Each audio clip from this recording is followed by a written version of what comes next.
देवेंद्र इस गांव का नाई है। नाई का काम करके किसी तरह उसका घर चलता है। गांव के कई लोग उसे बेईमान रास्ता अपनाने को कहते हैं, लेकिन वो हमेशा ईमानदारी के साथ ही काम करता है।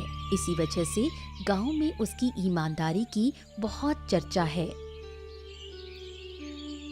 अरे माँ, ओ माँ, कहाँ हो तुम? खाना बना कि नहीं बना ये तो बताओ। अरे मुझे निकलने का समय हो गया है। क्या आज भी बिना खाए ही जाना पड़ेगा क्या? खाना लगभग तैयार है, तू हाथ मुंह धोकर आ, मैं खाना परोस रही हूँ। देखो माँ, ऐसा है, ये रोज रोज ना खाना बनाने में देर करना अब अच्छा नहीं लगता है। सीधी बात है। अरे जानती तो हो कि मेरे काम में देर हो जाती है। मेरे जितने ग्राहक हैं वो सब सुबह सुबह ही आते हैं, पता तो है तुम्हें। अब देर नहीं होगी, आज उठने में थोड़ी देर हो गई, इसलिए काम भी देर से शुरू हुआ। तू हाथ मुंह धो ले, मैं खाना परोस देती हूँ। अच्छा ठीक है, मैं हाथ मुंह धोकर बैठता हूँ। और ये विक्रम कहाँ गया? सुबह से एक बार भी उसे नहीं देखा। कहीं सुबह सुबह ही तो नहीं निकल गया? तुझे क्या लगता है विक्रम इतनी सुबह उठता है? उसे उठने में तो अभी बहुत देर है, उसकी चिंता मत कर। ओहो, ऐसे देर तक सोने से ना उसका ही नुकसान होगा। तुम लोग उसे समझाओ, सुबह उठकर टहलने भी जा सकता है। जब देखो तब सोता रहता है, सोता रहता है। देवेंद्र ईमानदार और मेहनती है, लेकिन उसका भाई विक्रम बिल्कुल उल्टा। उसे मेहनत करना बिल्कुल अच्छा नहीं लगता। वो हमेशा चाहता है कि कम मेहनत में ज्यादा पैसे कमाए। क्या रे विक्रम, मैंने तुझसे कितनी बार कहा है कि सुबह जल्दी उठाकर मैं काम पर जाने से पहले तुझे उठे हुए देखना चाहता हूँ, समझा? तू तो है बस कि पड़ा पड़ा सोता रहता है। कितना सोता है भाई तू? क्या करूं भैया, आपका तो काम धंधा है, मेरा तो कुछ है ही नहीं। मैं तो बेरोजगार आदमी हूँ, इसीलिए आलस बहुत आती है। दिन भर सोता रहता हूँ। क्या करूं, सोना ही अच्छा लगता है अब। ये कैसी बकवास बातें करने लगा है तू? मैं तो छोटा मोटा नाई का काम करता हूँ। तुझे पढ़ाया लिखाया, फिर भी यूं खाली बैठा है। कुछ तो कर सकता है ना? मैं तो कब से कह रहा हूँ भैया, चलो कोई ऐसा काम करते हैं जिसमें कम मेहनत में ज्यादा पैसा मिले, तब आपको भी नाई का काम नहीं करना पड़ेगा। अरे मैंने तुझसे पहले ही कहा है ना, ऐसे फालतू के बेईमानी के रास्ते पर चलने की जरूरत नहीं है। हम खा पीकर जो मिल रहा है उसी में बहुत अच्छे हैं। नाई का काम करके ही खुश हैं और किसी काम की जरूरत नहीं है। अब जो करना है तुझे करना है, तू कर। तो फिर क्या, मुझे यूं ही बेरोजगार बैठे रहना पड़ेगा? तू बेरोजगार है तो ये तेरी ही गलती है, मेरी नहीं। इस गांव में सैकड़ों काम है, कोई भी कर ले। ए भैया देखो, ऐसा है, सही बताऊं तो मुझे मेहनत वाले काम ना बिल्कुल पसंद नहीं आते हैं। और मैंने पढ़ाई की है, ऐसे मेहनत मजदूरी वाले काम करने के लिए पढ़ाई नहीं की है। क्या कहूँ, जिस दिन तेरे दिमाग से ये सोच निकलेगी ना, उसी दिन तेरी जिंदगी सुधरेगी। क्या तू जिंदगी भर ऐसा ही रहेगा? तेरा घर परिवार नहीं होगा क्या? सोच जरा। अरे तो जिस दिन होगा उस दिन देख लेंगे। और फिर आप तो हैं ही, आपके रहते मुझे किस बात की चिंता। हाँ, पागल कहीं का, एक नंबर का पागल है तू। भास्कर बाबू गांव के मुखिया हैं, लेकिन गांव में कई अन्याय और गलत काम करते हैं। देवेंद्र की ईमानदारी की ख्याति देखकर वो चाहते हैं कि देवेंद्र को इस्तेमाल करें। हाँ, क्यों रे देवेंद्र, कैसी खबर है तेरी? आजकल दिखता ही नहीं है। मेरे घर के आसपास भी अब तू नजर नहीं आता। क्या करूं बाबू, दिन भर काम में रहना पड़ता है, बाहर निकलने का मौका ही नहीं मिलता। आप बताइए क्यों आए हैं? बाल कटवाने? अब हाँ, थोड़े थोड़े कटवाने हैं। चारों तरफ से थोड़ा थोड़ा छोटा कर देना, ठीक है?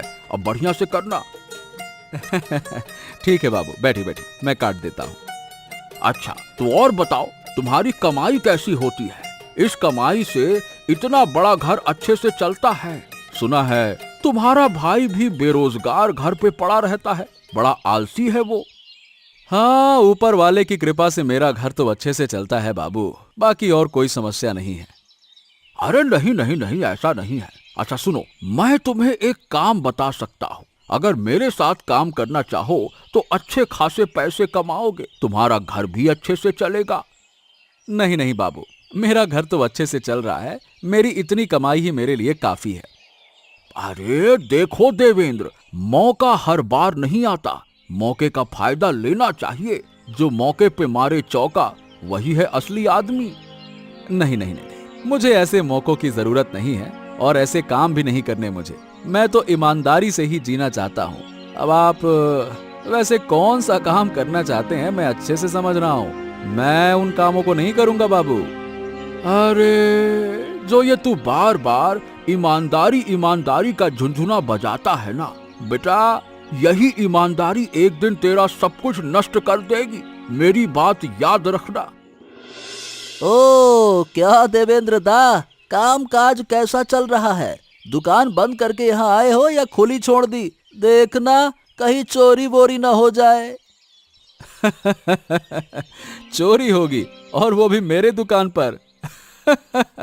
गांव का हर कोई जानता है कि मैं कितना ईमानदार हूँ। सब मुझसे प्यार करते हैं, यहाँ तक कि चोर भी मुझे प्यार करते हैं। हाँ। क्या कह रहे हो? चोर भी तुम्हें प्यार करते हैं? ओ बाबा, ऐसी मोहब्बत ही तो चाहिए जिंदगी में कि आगे पीछे तो छोड़ो, साले चोर भी प्यार करें। वाह वाह वाह वाह। अरे ये झूठ नहीं कह रहा, सारे चोर भी इससे दूर रहते हैं। सोचते हैं कि वो ईमानदार है, उसका नुकसान नहीं करना चाहिए। अरे वाह वाह वाह, बोल तो ऐसे रहे हो जैसे खुद ही चोर हो। तुमने चोरी का धंधा शुरू कर दिया है ना? बोलो हाँ हाँ। अरे धंधा तो शुरू कर लेता अगर तेरी तरह चालाक होता, पर मैं तेरी तरह चालाक नहीं हूं ना, इसलिए धंधा शुरू नहीं कर पाया। तू ही क्यों नहीं शुरू कर देता? हैं? अरे क्या बात करते हो? तुम मेरा अपमान कर रहे हो हैं?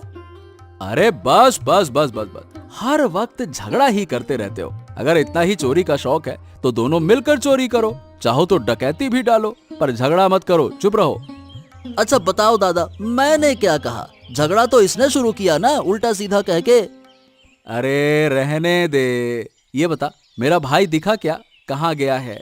दिन भर बकरी की तरह इधर उधर घूमता रहता है। अरे उसको बकरी क्यों कहते हो? वो तो कुत्ते जैसा है। यहाँ है तो पल भर में गायब, दूसरी जगह पहुंच जाता है। यहाँ वहाँ ऐसे फिरता है, पता नहीं जैसे पैर में उसके चक्के लगे हों। हाँ, ये तो तूने सही कहा। मेरा अपना भाई है, मैं कितने गीत गाऊं उसके लिए। उसकी जैसी आदत है, क्या कहूँ। लोग कुछ दिनों बाद उसे कुत्ता नहीं गधा भी कहेंगे। हाँ। तो फिर क्या, तुम्हें घर में अलग से गधे की जरूरत ही नहीं होगी, तुम्हारा अपना गधा ही काम आ जाएगा।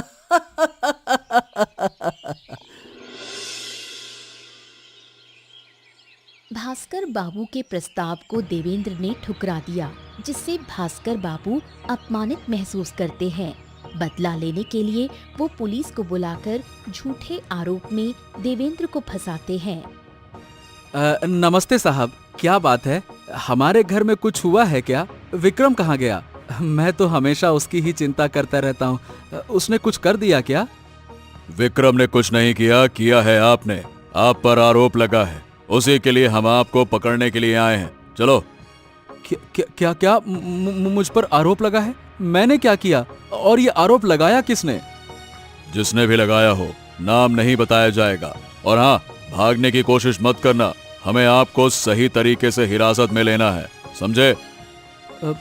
देखिए साहब, मैं भागूंगा तो नहीं। अगर सच में मैंने कोई गलती की है तो सजा भुगतने का हौसला रखता हूँ, लेकिन अगर मैंने कुछ नहीं किया तो मैं क्यों जाऊं? अब ये सब कुछ कहने से कुछ नहीं होगा, आपको हमारे साथ थाने चलना ही होगा। आप पर जो आरोप लगे हैं उसी वजह से हम यहाँ आपको पकड़ने आए हैं। चलो। अरे ये कैसी बात करते हैं साहब? किस आरोप में पकड़ रहे हैं और किसने आरोप लगाया ये भी मुझे नहीं बता रहे हैं। मैं थाने जाकर जेल जाऊं बिना कुछ जाने बूझे? देखो, ये सब बाद में होगा, पहले आप चलिए। ज्यादा बहस मत कीजिए, हमारा समय बर्बाद मत कीजिए, चलिए। क्या हुआ? मेरे बेटे को क्यों पकड़ रहे हो? मेरे बेटे ने क्या किया? वो इतना ईमानदार है, गांव का हर कोई इंसान उसे प्यार करता है। मेरा बेटा क्या कोई गलत काम कर सकता है? माँ तुम चिंता मत करो। अगर मैं ईमानदार हूँ और कोई गलत काम नहीं किया तो मुझे सजा मिलेगी ही नहीं। मैं जरूर लौट के आऊंगा, चिंता मत करो। हाय हाय रे, मेरे बेटे का ये कैसा सर्वनाश हुआ? किसने मेरे बेटे पर इल्जाम लगा दिया? मेरा बेटा कभी किसी का नुकसान नहीं कर सकता, फिर भी बेगुनाह होने के बावजूद उसे जेल की सजा भुगतनी पड़ रही है। आप मत रोइए माँ, आपके बेटे ने कोई गलत काम नहीं किया है। आपका बेटा हमेशा सच्चाई के रास्ते पर ही चला है, इसलिए उसे कोई सजा नहीं होगी। हम चाहे जैसे भी हो आपके बेटे को छुड़ाकर लाएंगे ही। मैं क्या करूं बहू, मेरे हाथ में तो अब कुछ भी नहीं है। मैं किसके पास जाऊं? कैसे छुड़ाऊं अपने बेटे को? आप चिंता मत कीजिए, मैं और विक्रम मिलकर आपके बेटे को छुड़ाएंगे। उसके लिए सबूत लाएंगे हम। हाय रे, इस गांव में मेरे बेटे की कितनी इज्जत थी और अब कितनी रह गई। उसकी नाम भर की भी इज्जत नहीं बची। गांव का हर इंसान अब यही कहेगा कि मेरे बेटे को पुलिस ने पकड़ लिया।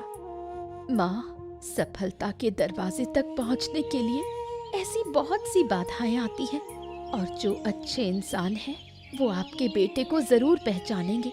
वैसे भी हम साबित कर देंगे कि आपका बेटा बेगुनाह है। जिन्होंने उसे फंसाया है उन्हें कड़ी सजा मिलेगी। बस ऐसा ही हो बहू, ऐसा ही हो। जिसने मेरे बेटे का सर्वनाश किया है उसे मैं किसी भी हाल में नहीं छोड़ूंगी। जरूर किसी गुस्से या दुश्मनी की वजह से ही आपके बेटे को इस तरह फंसाया गया, लेकिन मैं आपसे वादा करती हूँ माँ, आप टूटिएगा नहीं। मैं आपकी गोद में आपके बेटे को वापस लाकर रहूंगी।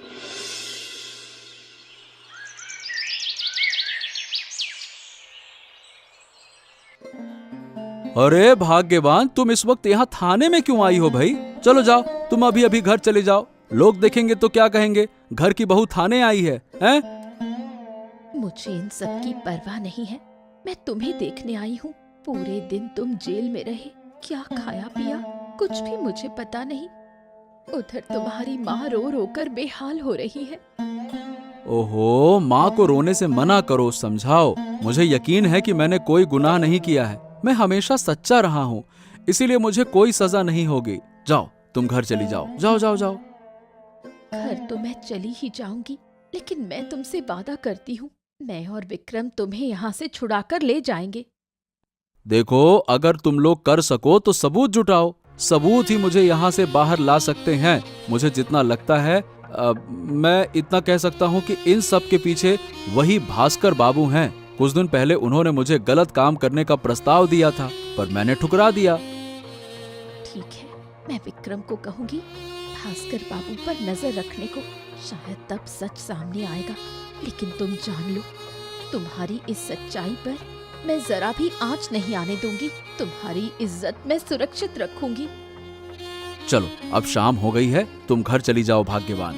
सुनो, मेरी चिंता मत करना, मैं यहाँ आराम से रह लूंगा, है ना? जाओ जाओ जाओ। मैं तुम्हारे बिना कैसे रहूंगी बताओ? तुम जेल में रहो और मैं वहाँ चैन से सोऊं।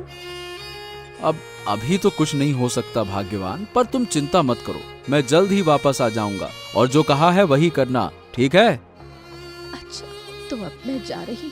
तुम समय पर खाना खा लेना, तुम्हें खाना मिलेगा ना? हाँ हाँ, यहाँ खाना मिलेगा, तुम फिक्र मत करो। तुम यहाँ खाना बनाकर मत लाना, मैं यहीं खा लूंगा, ठीक है? चलो जाओ जाओ। उधर विक्रम देवेंद्र को छुड़ाने के लिए सबूत ढूंढता है, लेकिन किसी को न सबूत मिलता है और न ही मदद। आखिरकार विक्रम अभिलाष से मदद लेता है। अभिलाष मदद का वादा करता है। क्या हुआ रे विक्रम, तू इस तरह पागलों की तरह क्यों घूम रहा है? कुछ ढूंढ रहा है क्या? अरे काकू, आप अभी तक नहीं जानते, मेरे दादा को पुलिस पकड़ कर ले गई है। मैं उनके लिए सबूत ढूंढ रहा हूँ। किसी से कोई मदद ही नहीं मिल रही। आप मेरी थोड़ी मदद कर सकते हैं? अरे क्या कहा तूने? तेरे दादा को पुलिस पकड़ कर ले गई? लेकिन क्यों? क्या किया देवेंद्र ने? हमें अब तक कुछ नहीं पता कि दादा ने किया क्या है। दादा ने कुछ भी नहीं किया, बस किसी ने उन पर इल्जाम लगाया और थाने में केस कर दिया। पुलिस आई और दादा को ले गई, इतना ही हुआ है। गजब करता है, ये क्या मामला है रे? क्या क्या किया वो भी नहीं पता, किसने केस किया वो भी नहीं पता, और पुलिस आई पकड़ कर ले गई और अब देवेंद्र जेल में है। हाँ काकू, अब हम क्या करें समझ नहीं आ रहा। किसी से मदद ही नहीं मिल रही। समझ नहीं आ रहा कि दादा को छुड़ा पाएंगे या नहीं। लेकिन मेरे दादा ने कुछ भी नहीं किया। वो बड़े ईमानदार इंसान हैं। आप लोग तो बचपन से मेरे दादा को जानते हैं। हाँ रे, जानता हूँ। तेरे दादा जैसा ईमानदार आदमी इस गांव में नहीं मिलेगा। तू चिंता मत कर, मैं तेरे दादा की मदद करूंगा। लेकिन कैसे? मैंने सुना है कि दादा को भास्कर बाबू पर शक है। तेरे दादा ना यूं ही किसी पर भी शक नहीं करेंगे। जरूर इसमें कुछ गड़बड़ है। अगर तू और मैं मिलकर भास्कर बाबू पर नजर रखें तो सबूत अपने आप मिल जाएंगे। अच्छा तो ठीक है, हम वही करते हैं काकू। ओ काकू, हम लोग ऐसे घर के आसपास और कितने दिन घूमेंगे? बोलो तो। अरे तू चुप तो रह। कितने दिन घूमेंगे, कितने दिन घूमेंगे? अबे यही तो सुबह से योजना बनी थी और शाम को हम देखने के लिए निकल आए। मेरा मतलब, अरे बाबा, मैं वो नहीं कह रहा। मैं तो ये पूछ रहा हूँ कि ऐसे और कितने दिन घूमना पड़ेगा? सबूत कब मिलेगा? ये तो हमें पता ही नहीं है। अरे भाई, मुझे क्या पता कब सबूत मिलेगा? ऐसे गुप्त काम में थोड़ा समय तो लगता ही है ना। मैं भविष्यवाणी कैसे कर दूं कि इस समय पे इस तारीख को इतने बजे सबूत मिलेगा? तू भी गजब सवाल पूछता है। जब तक सबूत नहीं मिलते हमें ऐसे ही खोजबीन करनी पड़ेगी। कोई आकर तो हमारे हाथ में सबूत थमा नहीं जाएगा, है ना? हाँ, ये भी आपकी बात सही है। वैसे ठीक है, इतना मेहनत करने से मुझे क्या ही नुकसान होगा? दादा ने तो सारी जिंदगी हमारे लिए मेहनत की। अब इस वक्त हम दादा के लिए थोड़ी मेहनत भी नहीं कर सकते क्या? अरे तू बस धैर्य बनाए रख। धैर्य खोने से कोई फायदा नहीं होगा। हमें बहुत धीरे धीरे आगे बढ़ना होगा। भास्कर बाबू कहाँ जा रहा है, क्या कर रहा है, किस से बात कर रहा है, सब कुछ हमें देखना होगा। लेकिन सावधानी से। भास्कर बाबू को जरा भी आभास नहीं होना चाहिए, और अगर उसे पता चल गया तो पुलिस से हमें भी फंसवा सकता है। भास्कर बाबू की ताकत बहुत ज्यादा है। तब तो मुझे लग रहा है कि यही भास्कर बाबू ने पुलिस को पैसे खिलाकर मेरे दादा को फंसवाया है। इस भास्कर बाबू को सही बताऊं, मैं बिल्कुल नहीं छोड़ूंगा। गला दबा दूंगा इसका, सबक सिखाऊंगा इसको मैं। अरे चुप हो जा, बर्बाद कर डालेगा तू। यहाँ इतने ऊंचे स्वर में बात करेगा तो भास्कर बाबू के कानों तक सब पहुँच जाएगा। फिर तेरे साथ मुझे भी संकट में फंसना पड़ेगा। अच्छा ठीक है, ठीक है, ठीक है। अब मैं ऊंचे स्वर में नहीं बोलूंगा। अच्छा, मैं अब बोलूंगा ही नहीं। खुश क्या है कि मैंने पहले कभी ऐसा काम नहीं किया ना, इसलिए समझ नहीं पाता। अब मैं चुप। अच्छा ठीक है, अब बिल्कुल चुपचाप बैठ जा।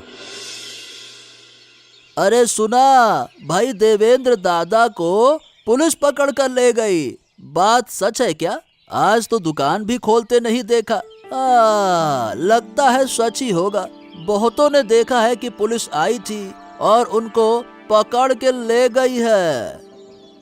बहुतों ने क्या, मैंने खुद अपनी आंखों से देखा है। अच्छा, तो क्या कहते हो? देवेंद्र दादा को आखिर ईमानदारी का इनाम मिल गया या फिर वो ईमानदार थे ही नहीं? क्या कहते हो? अरे यही तो अच्छा हुआ। ऐसी ईमानदारी कितने लोग निभाते हैं। देखो ना, हम सब कड़ी मेहनत करते हैं, घर गृहस्थी सब अपने पैसों से चलाना पड़ता है। कितने रुपए खर्च हो जाते हैं। वही तो, इसीलिए तो कह रहा हूँ, ऐसे मुफ्त में पक्के मकान में रहना, रोजाना गर्मा गर्म खाना, मजे ही मजे, ना काम ना चिंता, जिंदगी आराम की। हाँ बिल्कुल सही हुआ। इतने सालों से सिर्फ ईमानदारी का ज्ञान देता आ रहा था। बातचीत शुरू होते ही सिर्फ ईमानदारी की बातें। ऐसा लगता था ईमानदारी पर भाषण लिख के ले आया है। अब ईमानदारी का ढोल भी बंद हो गया। मुझे तो अच्छा लग रहा है। अब देखना बाकी है कि देवेंद्र दादा कब छूटेंगे और किसने मुकदमा किया है, ये कब पता चलेगा। अरे और कौन करेगा? मुझे तो साफ लगता है कि भास्कर बाबू ने ही किया है। लेकिन गांव वाले भास्कर बाबू से डरते हैं ना, इसीलिए कुछ बोलते नहीं। अच्छा, तो फिर जरूर देवेंद्र दादा ने भास्कर बाबू के साथ में कोई गड़बड़ की होगी, तभी तो मुकदमा कर दिया। अब जाओ जेल में बैठो और हवा खाओ। और नहीं तो क्या, लेकिन तू इतना मत उछल भोला। जिस दिन तू फंसेगा ना उस दिन समझेगा भास्कर बाबू कब किसे जेल भिजवा दें, कोई कुछ नहीं कह सकता। अरे भिजवाए तो भिजवाए, मैं भी मुफ्त में जेल की हवा खाकर आऊंगा। बढ़िया खाना पीना रहना एकदम मजे में।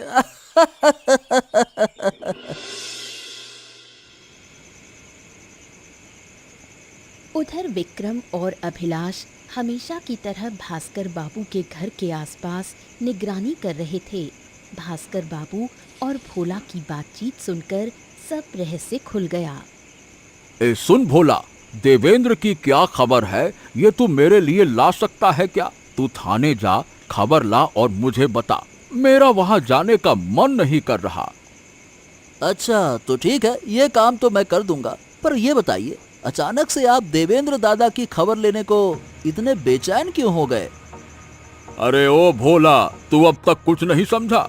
इतने दिन से मेरे साथ रहकर भी तेरे दिमाग में अकल नहीं आई। मैंने सोचा था कि तू सब समझ गया होगा। अरे ये सब काम मैंने ही करवाया है, ये तुझे समझना चाहिए था। ओह, शक तो मुझे पहले से था बाबू, पर यकीन नहीं था कि आपने ही किया है। लेकिन अब जब आपने खुद कहा है तो अब मैं पक्का हो गया हूँ कि आप ही ने किया है। अच्छा तो अब बता, खबर लाएगा या कि नहीं लाएगा? मेरा तो जाने का मन नहीं है, नहीं तो मैं खुद ही चला जाता। अरे हाँ हाँ जरूर लाऊंगा, आपकी बात मैं टाल सकता हूँ क्या? पर एक बात बताइए, देवेंद्र को अचानक फंसाने की वजह क्या है? मतलब मेरे हिसाब से देवेंद्र दादा ने कोई गलत काम तो नहीं किया। अरे उस देवेंद्र की इतनी हिम्मत कि उसने मुझे अपमानित कर दिया। उसका अपमान मुझे बहुत चुभा, इसीलिए उसे जेल भिजवा दिया। अब मजा चख लेगा वो। फिर तो आपने बिल्कुल सही किया। जब भी मिलता है सिर्फ ईमानदारी का ढोल पीटता है। ईमानदारी ईमानदारी ईमानदारी। अरे उसकी बातें सुनने का मन ही नहीं करता। अब थोड़ा हमें भी शांति मिलेगी। अच्छा सुन, अब थाने जा और जल्दी से खबर लाकर मुझे दे, ठीक है? जा।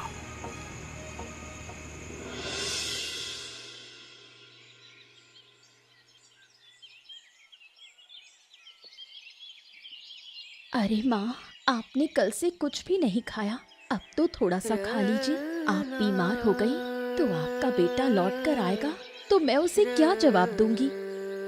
क्या करूं बेटी, बेटे के बिना मैंने कभी कुछ नहीं खाया। आज बेटा पास नहीं है, वो क्या खा रहा है क्या नहीं ये भी तो मुझे नहीं पता। उसके बिना मैं कैसे खाऊं? पर ऐसे तो नहीं चलेगा, आप बीमार हो गई हैं, अब मुझे वैद्य को बुलाना पड़ेगा। उधर विक्रम आपके बेटे को छुड़ाने गया है। अब अगर बेटा लौटते ही देखे कि उसकी माँ बीमार होकर बिस्तर पर पड़ी है तो वो हमारे बारे में क्या सोचेगा? सोचेगा कि उसके बिना हम आपकी कोई देखभाल नहीं करते। जो सोचना है सोचे बहू, मेरा बेटा जब तक नहीं आएगा मैं कुछ मुंह में नहीं डालूंगी।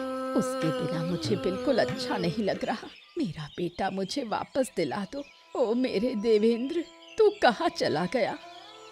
माँ आप रोइए मत, आप रोएंगी तो हमें भी बुरा लगेगा। हम क्या करें बोलिए, आप तो हमारी बुजुर्ग हैं, आपको हमें संभालना चाहिए। अब आप ही अगर रोने लगेंगी तो हम किसके पास जाएंगे? तो तुम लोग वादा करो, मेरा बेटा आज ही मेरी गोद में लाकर दोगे। मुझे कोई बहाना नहीं सुनना, अगर नहीं लाए तो मैं बिना खाए ऐसे ही मर जाऊंगी। ऐसी अशुभ बातें मत कहिए माँ, विक्रम तो गया ही है। मुझे पूरा यकीन है कि विक्रम जब गया है तो आपके बेटे को लेकर ही लौटेगा। आप शांति रखिए। अरे आप दोनों यहाँ पर क्यों आए हैं? मैंने कहा था ना, अपराधी को छोड़ने का सवाल ही नहीं है। जब तक सबूत नहीं मिलेगा मुकदमा चलता रहेगा। अरे आपको क्या लगता है पुलिस बाबू, हम बिना सबूत के आए हैं? हम सबूत लेकर आए हैं। अच्छा तो बताओ कहाँ है सबूत? अगर सब कुछ सही हुआ तो हम उसे छोड़ देंगे। सबूत है, मैं और ये अभिलाष काका, हम दोनों गवाह हैं। गवाह? लेकिन गवाह से तो काम नहीं चलेगा। क्यों नहीं चलेगा? जब बिना कारण बताए और बिना सबूत दिए आप मेरे दादा को पकड़ के ला सकते हैं तो तो हमारी गवाही पर भी आपको छोड़ना ही होगा। तू मुझसे बहस कर रहा है? ये बिल्कुल ठीक नहीं है।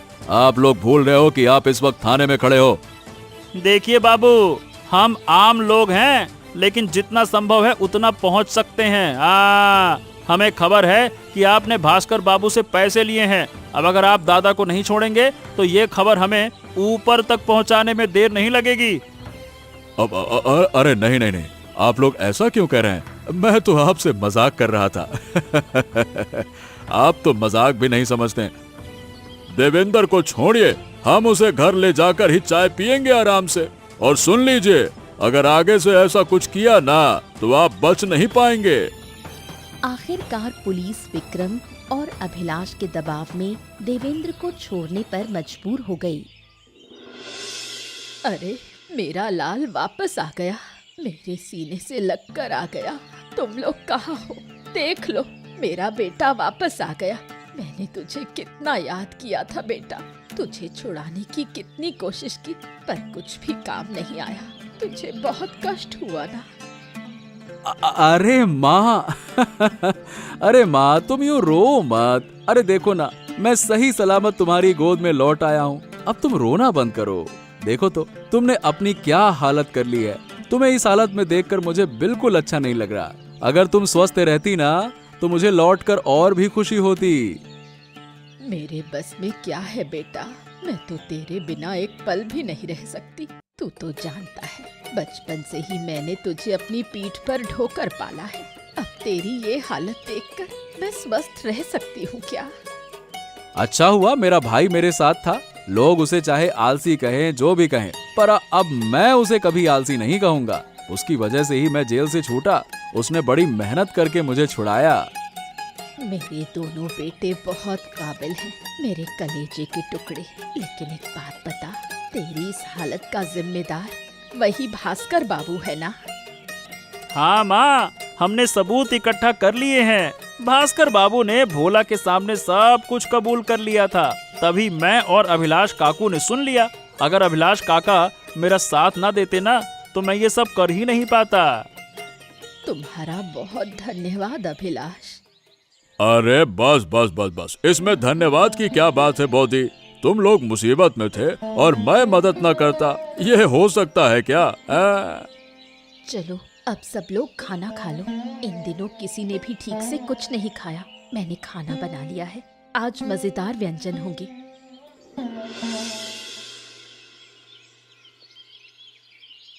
दादा, ओ दादा, दादा कहाँ हो तुम? तुम्हारे लिए खुशखबरी है, जरा आओ तो सही। अरे मेरे से तो सब्र नहीं हो रहा दादा।